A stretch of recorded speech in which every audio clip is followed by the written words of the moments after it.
សូមជម្រាបសួរបងប្អូនកូនសិស្សទាំងអស់គ្នាថ្ងៃនេះថ្ងៃទី29ខែ7ឆ្នាំ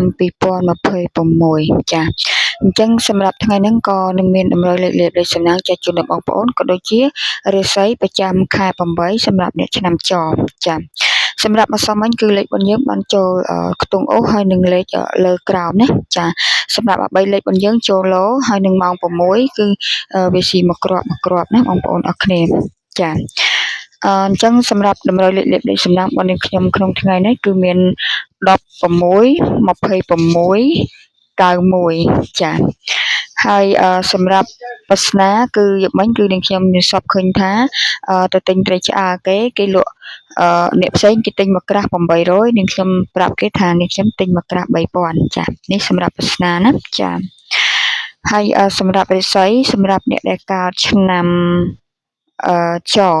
សម្រាប់អ្នកកើតឆ្នាំចប្រចាំខែ8មានអារម្មណ៍ stress ច្រើនឈឺក្បាលហើយនឹងជក់រយនៅផ្នែកកញ្ចឹងកចា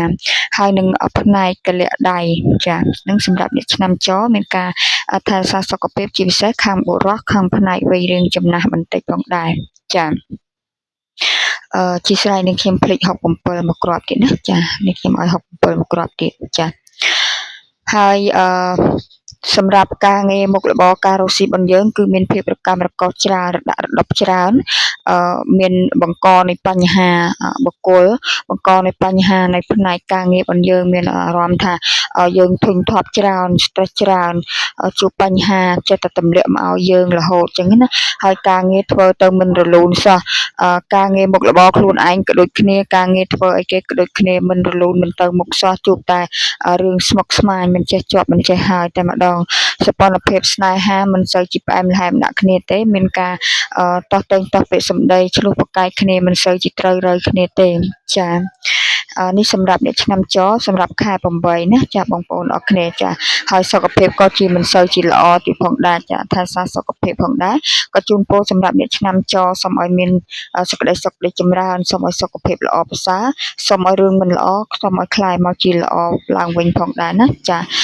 កុំភ្លេច Subscribe YouTube របស់នាងខ្ញុំផងដើម្បីទទួលបាននៅលេខលេខសំណាងជារៀងរាល់ថ្ងៃក៏ដូចជារាសីប្រចាំខែក៏ដូចជារឿងផ្សេងផងដែរណាដើម្បី